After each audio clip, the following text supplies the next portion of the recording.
Allô, bonjour. C'est Dr Améoui Dédé Bénédicta de la clinique groupe médical. Aujourd'hui, nous allons vous parler de l'hypertension artérielle et grossesse. En fait, l'hypertension artérielle est un phénomène qui peut avoir de graves conséquences sur la santé de la mère et du bébé si elle n'est pas prise en charge correctement. Quels sont les risques qui sont liés à l'hypertension pendant la grossesse? Prenons d'abord pour l'enfant.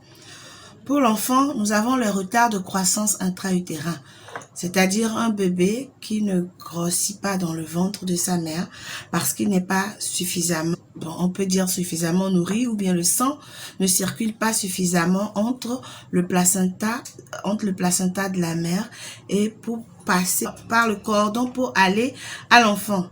Donc cet enfant qui n'est pas bien vascularisé, cet enfant va pas vraiment grossir.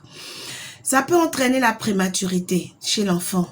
Un enfant, et la grossesse qui devait se faire à 9 mois, à 41 semaines, et l'enfant qui décide, ou bien il fallait vraiment l'accoucher plus tôt, un bébé prématuré avec tous les risques, toutes les conséquences de la prématurité sur l'enfant.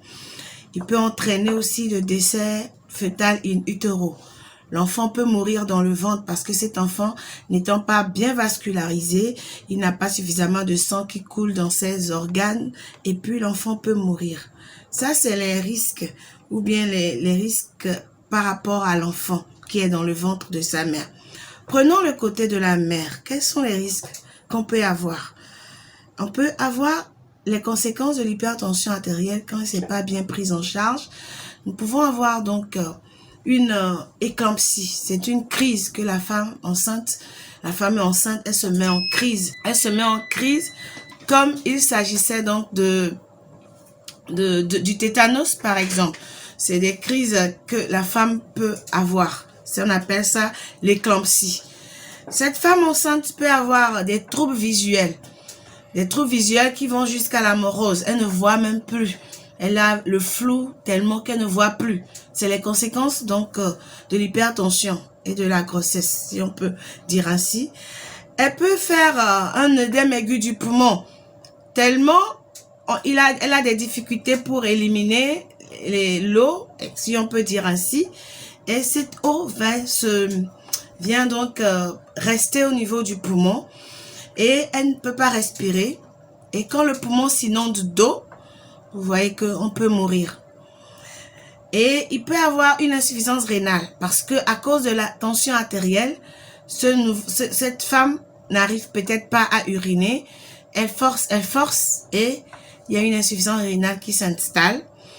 Il y a l'insuffisance cardiaque parce que quand la tension est élevée, on peut avoir, le cœur va battre fort, fort, fort pour pouvoir travailler plus fort encore.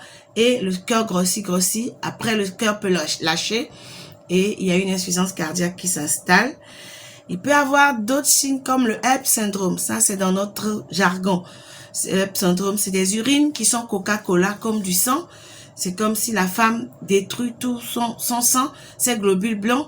Elle peut avoir des troubles au niveau biologique. Quand on fait ces analyses, il y a des troubles et c'est des conséquences qui sont très graves. Et toutes ces questions peuvent entraîner aussi le décès. Et c'est ça le plus grave. Ça peut tuer la femme enceinte et aussi l'enfant.